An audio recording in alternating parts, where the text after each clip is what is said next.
I'd like to take this opportunity to discuss something that I find to be very sensitive and important to me, and I think to many, you know, people and particularly Zimbabweans at this stage, because my focus is going to be on Amendment Bill, number 3 in Zimbabwe.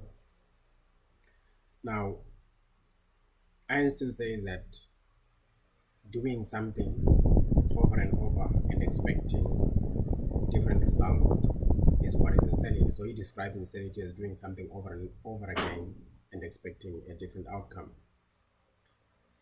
Now, I actually want to say that in light of that definition, maybe doing something over and over again under the same set of conditions and circumstances and expecting a different outcome is insanity. And further to that, I also want to say that it would appear to me that in this world, everything is permissible, or maybe it is lawful, but it really depends on who is doing it. Because some people may not be able to do that and get away with it, but some people are going to do it and nothing will happen to them. Now, let me look at a broader picture and say, we see today there's the war in Iran, and we've seen these things happen, quite a few times. And if you look at the people in Iran, there are groups of people that are happy at the attacks that are happening because they feel that they've been under oppression for a very long period of time, and they look at the US-Israeli strikes as some form of liberation that is coming to them because they've been living under very hard conditions and circumstances. Whereas those that will the power in Iran and those that support the regime, obviously would feel aggrieved and will continue to fight that. Now, other countries that would do that would obviously be sanctioned, get sanctions, for doing that. So again, it shows that power is very important. These are power dynamics. They are at an international level, and then they come to a continental level, they come to a national level, probably provincial, district, and so forth, and even family dynamics. Power is an important issue. Those that have got power always get away with doing things the way that they want to do. In politics, constitutionalism, democracy are topics and words that are used, to try and give an idea of a picture of a certain status quo that is desired. It is not what we study in the books. Because what we study in the books tells us that, democracy is defined in a particular way, and there are sets of conditions and circumstances that will justify that a country is democratic or it is constitutional. Whereas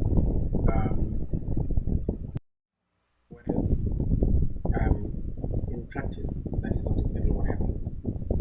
Constitutions are drafted, crafted, adopted, and they are meant to be the supreme law in most cases, in a particular country, because there is a social compact and agreement between the governed and those that govern them, that how do they want to be governed. And therefore, they define the relationship between these two classes of people. And the way we look at it, we would expect that if we look at the Zimbabwean Constitution, that came into effect in 2013, that constitution came in as a result of negotiations, blood, killings, fights, people being displaced into other countries, starting from about 2000 after the Lancaster House Constitution. Now, the 2013 Constitution came as a result of power struggles between the political parties, in the country, particularly the MDC and ZANU-PF. ZANU-PF, wanting to stay in power and wanting to come up with a constitution that, fitted and suited them so that they could continue to remain in power. And MDC wanting to come in and say, but this constitution is not a democratic constitution and it lacks, the characteristics of constitutionalism. So then there was a referendum, and then, when ZANU-PF lost that referendum and people started to be butchered and killed.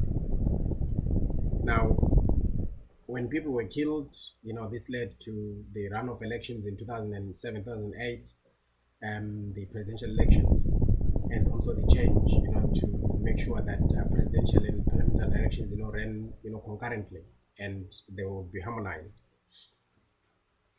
The previous constitution, the Lancaster House Constitution, had quite a number of amendments, but some of its characteristic features were that the judiciary was squarely appointed by the president, and all the other, officials in government were appointed by government, and there was no, particular commission that was in place, or there were no public interviews so that people could see how people are appointed, so that people could be held to account.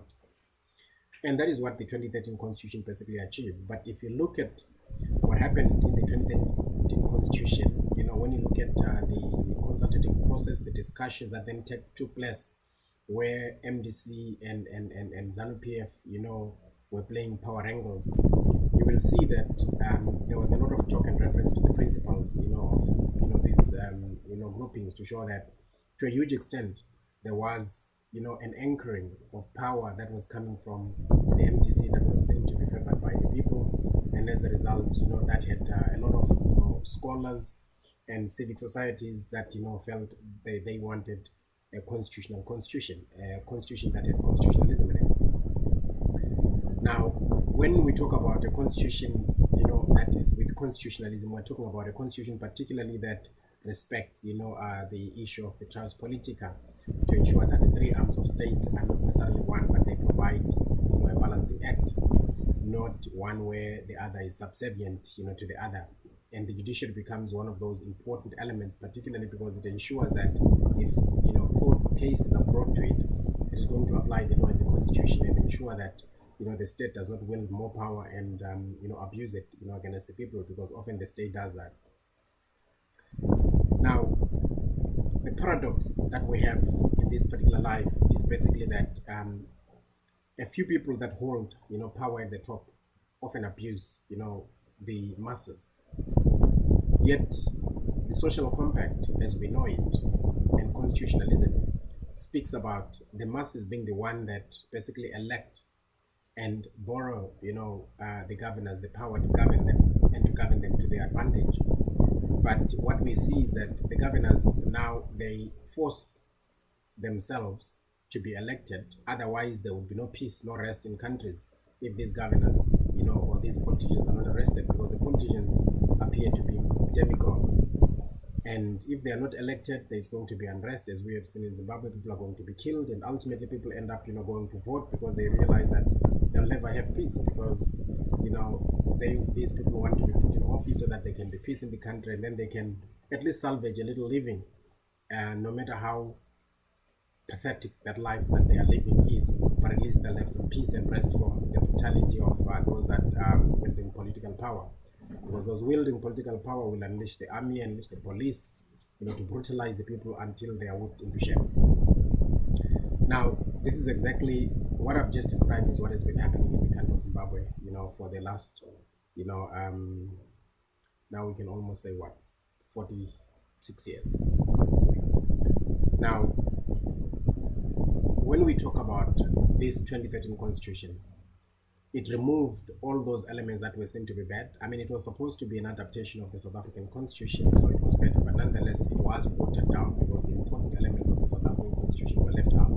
But it was far much better than the Lancaster House Constitution. Now, what we see happening is that immediately after the Constitution is adopted and is made law in Zimbabwe, from 2016-2017, we see the first amendment that comes in through then Mr. Mnangagwa, who was the Minister of Justice and Parliamentary Affairs, that wanted to ensure that, the judges, the Chief Justice, for example, cannot be, interviewed, in public interviews, because they're being interviewed by their juniors, and therefore that would be unfair. But, I mean, again, that's why I'm talking about paradoxes, because presidents are elected by people that seem to be juniors in a way, because this is the first citizen, but the first citizen is elected by people. So what's wrong with people basically, interviewing, even if they were not judges, interviewing, the Chief Justice to say this is the one that won. This is how, I suppose, the Chief Justice campaigns and, gets to win, because this commission is seen to be, basically fair. And at least, everyone is going to see why this person is chosen if they have not been favored into the position. So that was the first, amendment that comes in to revert to Section 84 of the old Constitution of Zimbabwe, which is the Lancaster House Constitution. And that is not mandated by the people. Remember, this is just a newly born constitution, or rather, adopted constitution in 2013. Just 3-4 years down the line, it is changed. 2021 again is changed. And again, when it is changed in 2021, the reasons for the change is basically that, according to my analysis, it is to reward, Chief Justice Malaba, who is now the new Chief Justice, for running a ruckus and, maybe running amok and making sure that the law and constitutionalism is defeated, to the extent that he protects, the President Mnangagwa regime, even the coup itself, and the stolen election in 2018, where 6 people were brutally killed in broad daylight by the army that was unleashed on the people because they were not happy, about what happened. The law talks about force that is commensurate, to the circumstances that, when there is violence. We have no record of any official or army or police that was killed that day, but only the individuals. So the lives of the soldiers or the law enforcement agents were not in danger at all, but they inflicted such, harm and such force which killed, 6 people, using live ammunition, to show that they were not, joking. They are prepared to kill. So the army, in this particular instance, killed people, willy-nilly, as directed by, the president, because that direction could not have come from anywhere else. Because if it came from somewhere else, the president has the authority to uphold the constitution. He would have made sure that, those people were held to account.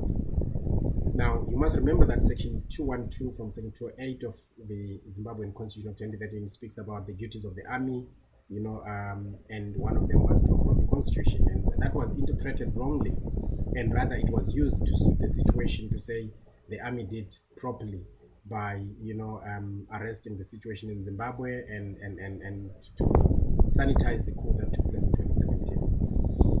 The reason why we have amendment number 3 now to say no, the army cannot uphold the constitution, is because the fear is that now there is unrest in the camp, and it is perceived that some people in the army, which is why there's been a purging in the Zimbabwean army for quite some time, and also not only the purging of positions but deaths as well, because the number of deaths that have been taking place, in the Zimbabwe National Army, I mean, they allow themselves to be used, fair and fine. You must know that in Zimbabwe, you are just a tool. Even if you're in the army, you're going to be used and then killed ultimately. I mean, it's going to come to you, because once you have been used and your relevance is no longer there, and you have served your position, you will be eliminated, because you're going to be a problem tomorrow, because they know that you're capable of doing what they want you to do, and you might as well do that again as that. So that is what the army has been doing. So the Zimbabwe National Army needs to also wake up to the fact that if they continue to be used in this particular way, their day is coming when they will be purged, removed from offices, and they'll be killed. They'll be used to achieve the objectives of oppressing the people, and ultimately, once the people are oppressed, and then it is seen that they can also be used by somebody else, and they're going to be removed from those positions, keep reshuffled, brought to politics, and then politics will be made redundant. So once you're in the army, you are moved to politics. In politics, you become redundant and useless, and then you can go and live in the community as a useless person, because you no longer have any power. So that is exactly what has happened, with the SB Moyos, Marshall, the parents' share, and so forth, and the further deaths that we're having in the army. It's not accidental. We would be very foolish to want to accept that these are just a coincidence, that people are just dying like that, or if we want to credit God for that. I think it would be very insane that, God is just deciding to kill the people in the army. That would be quite interesting, and leaving the very abusers, the people that are sitting at the top and enjoying, the loot. So, in a nutshell, when we then look at the Second Amendment, it comes in to say the terms of office of the judges now can be increased And I've heard a lot of people talking about terms, that you know what, there is the length of the term and there is a term limit, and you know, trying to bring in some differences. A term limit, you know, talks about there is a number of terms, there is the term itself, what is the length of each particular term, that is a term limit. So if you say it's a 5-year term, the term means is limited to 5 years, and then there is the number of terms, that is 2 terms. So the nonsense that some people are trying to come and say no, there are no term limits that are being brought in by amendment number 3 is and can only be nonsensical. Now, all these discussions and all these assertions are only sitting there to try and, you know, confuse the people, to try and make people, you know, believe that, you know, what is happening in amendment proposed bill number 3 is lawful, when we all know that it is not lawful, considering that we know that the first part of the unlawfulness resides in all these amendments, because this is a new constitution which is as a result of what people want, and now it is being changed by parliament, and that parliament, we know that it has not consulted the people have not given them the mandate, as much as they are select few to make decisions. But it will be very important that these people are in constant, you know, contact and interaction with the people that they represent in the constituency, so that they give them the mandate to go and change. These are not coming from the people, they are coming from, you know, the top, and then being sold, you know, at Congress, ZANU-PF Congress. And because the people that follow, you know, parties like ZANU-PF, they just adopt whatever that the president is saying, because they say, yes, my lord, whatever that you say. It's a top-down approach.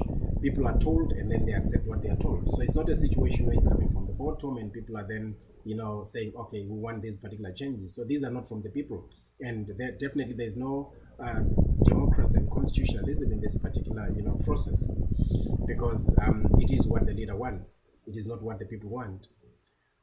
Now, the third bill that is now being muted, if you think that that bill is not going to go through, it is because I think you are delusional, and I'm delusional if I believe that it's not going to happen. When I started, I said that doing the same thing over and over again and believing that it's going to produce a different result is insanity. And everyone that believes that the third bill is not going to go through is probably insane. Sorry to say that, you know, to the constitutional defenders in Zimbabwe and many people that believe in democracy and constitution in Zimbabwe. Elections don't work in Zimbabwe.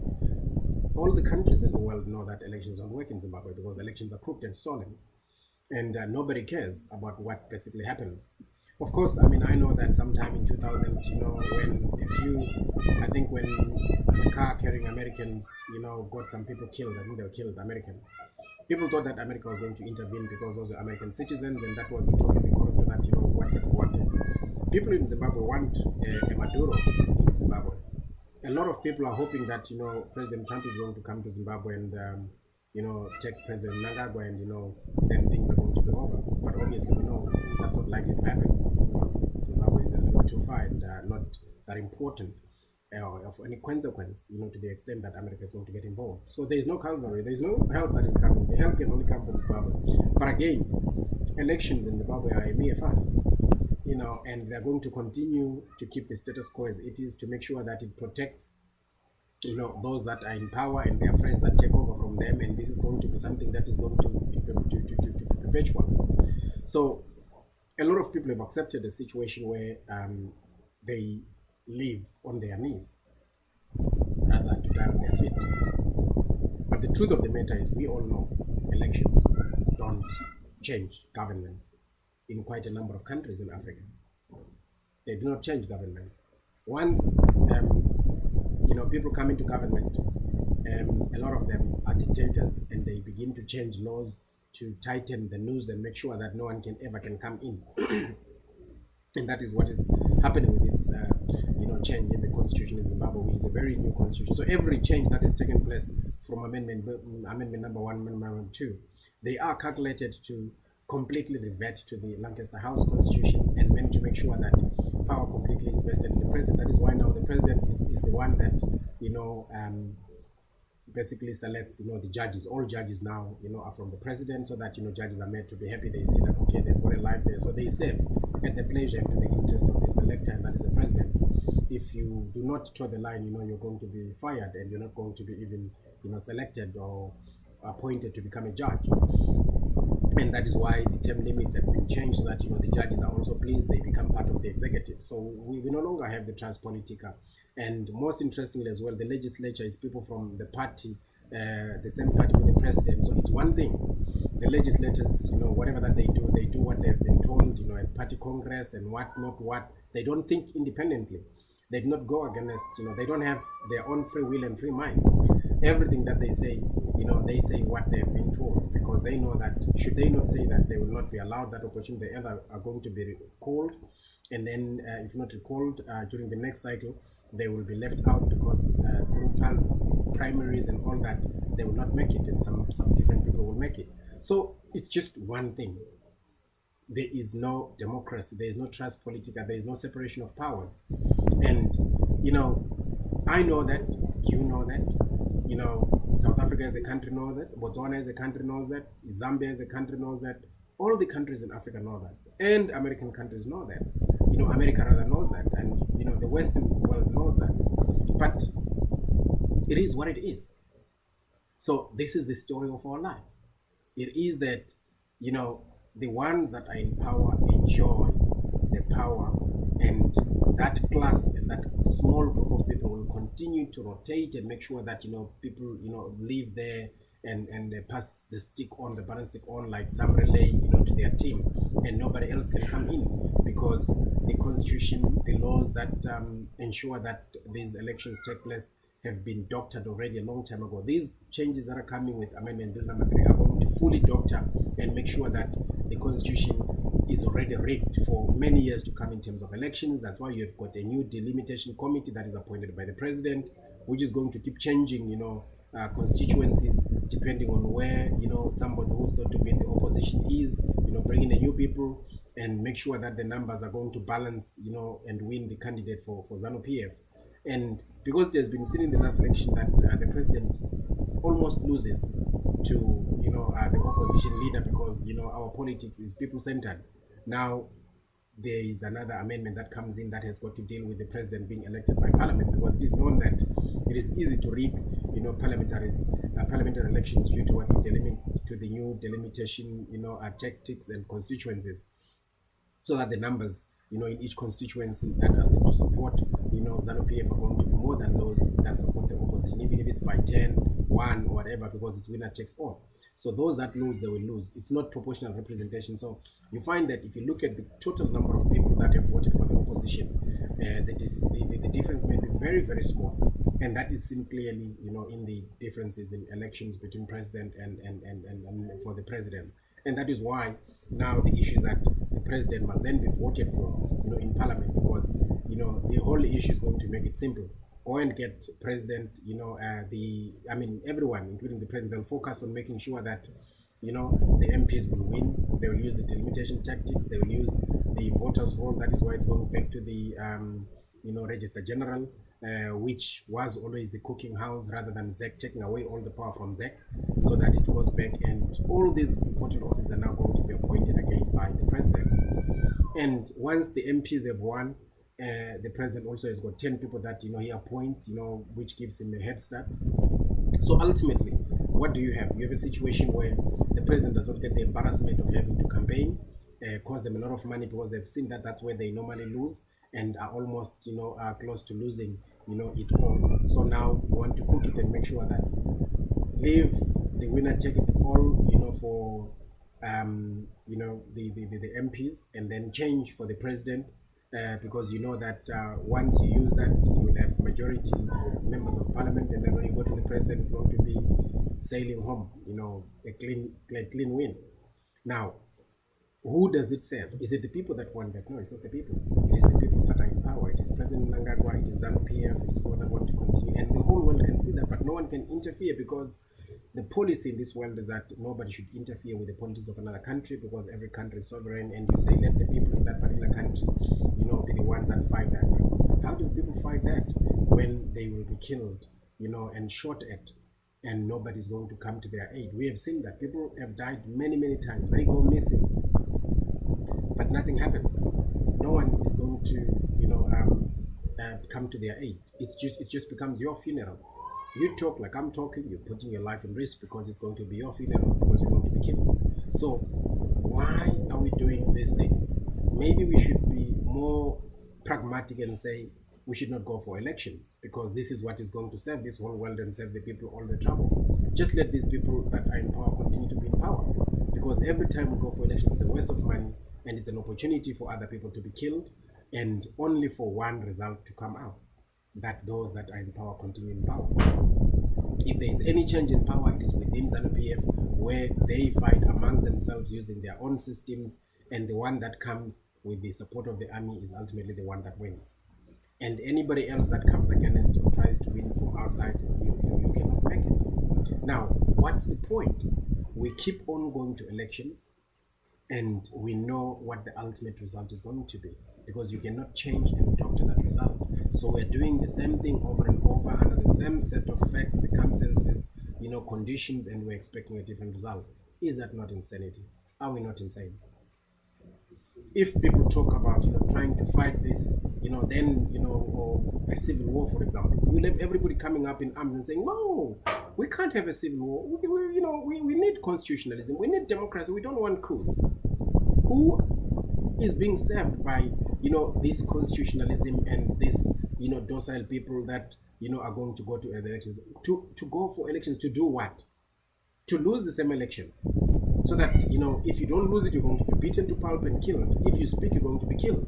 I mean, what's the point? Are we insane that we keep doing the same thing over and over again just for one outcome that we already know to come out?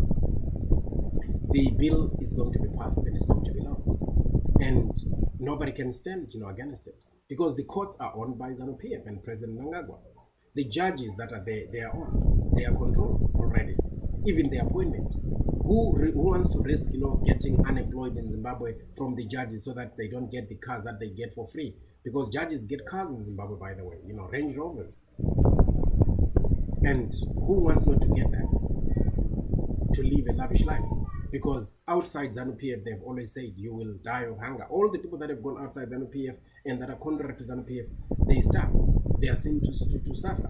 And nobody wants to be out. Everybody's fighting to be inside so that they can enjoy the loot. And the ordinary people are suffering. So what can we take from all this? It is one thing that whatever ZANU-PF wants, ZANU-PF will get.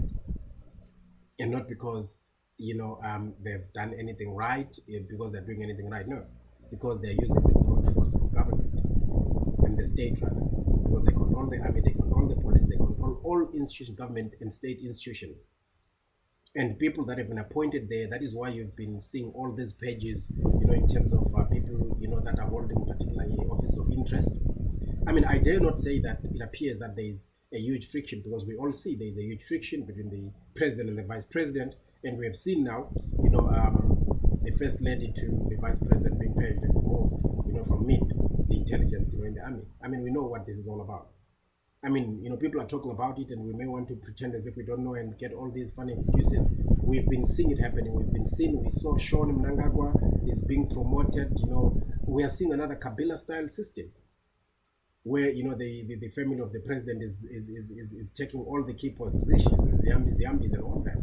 So what exactly are we doing, trying to get to talk about the constitution, to try to talk about, because these things are not going to bring any results that are different from what we have seen in the past and seen happening. The people of Zimbabwe are on their own. We are on our own. We are in foreign countries at the mercy and, we actually, because, these countries have accommodated us. We are trying to survive because we have realized that we cannot survive there in Zimbabwe. But, we are a nuisance in other people's homes because we cannot manage our own home, because we do not have a system that protects the people. The system protects those that, are in government. And if you want to speak against that system, you're going to die. Is this what this world is all about? Is this what we want as a people in Zimbabwe and in Africa? That we have to be pushed to the corner and so bad, so hard and battered, and wait, for a situation where we are going to pick the crumbs that have been thrown down by other people. We see the Wicknell Chivayos flashing, cash, giving people, buying people left, right, and center because they are connected to the first family and to the president. Is this the kind of life that we have signed for? in this world, we have signed for this form of slavery where politicians have become our demigods. I mean, of course, it is not God killing people. It is these, politicians. Are we comfortable living under these circumstances and accepting this as the order of the day, as what should happen? A lot of people don't even want to speak and open their mouth because you know that anything will go wrong very soon when you try. Now, having said that, and maybe this mouthful, so we've got this conclusion that we've got to come to, and the conclusion is very simple. The government is not for the people. It is for the politicians to make a living out of the people. People slave it out, work so hard to make a little living, and then the government comes, taxes them. They go out of the country to buy goods from other countries. That is the situation of Zimbabwe. And when they come to the border, the duties and everything else is there. It's levied so heavy on them, so they end up with nothing. So people work for this government.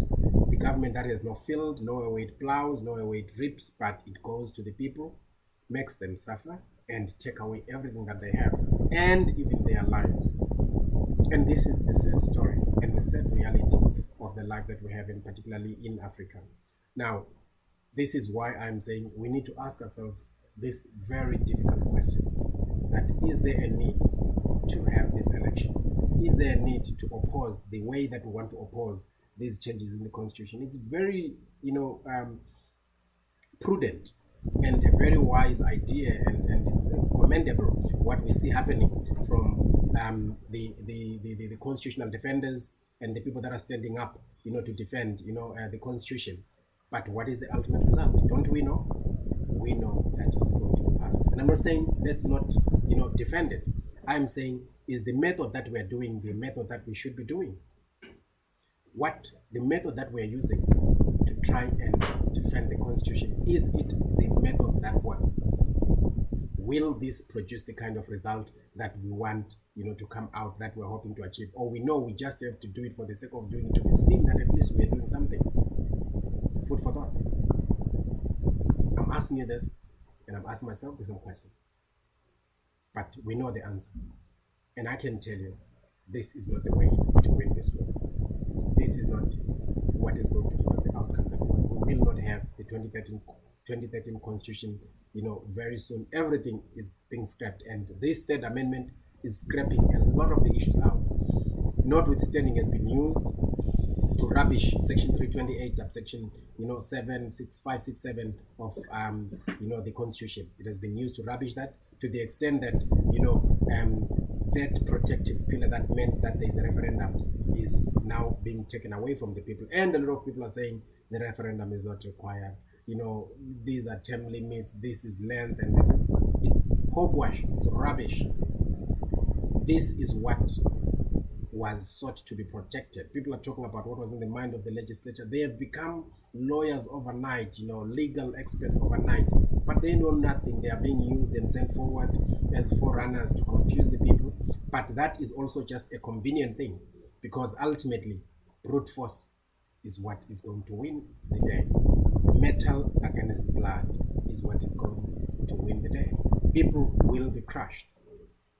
Constitutional Amendment Bill number 3 is going to be an amendment. It's going to be amendment number 3 of the Constitution is going to be passed, and we're not going to do anything about it, because you try, blood is going to be spilled. Many dead bodies coming in Zimbabwe. Whether we decide to fight or not, death is coming. Maybe it's about how do you decide to fight? Which method of fighting is better? Because death is certain.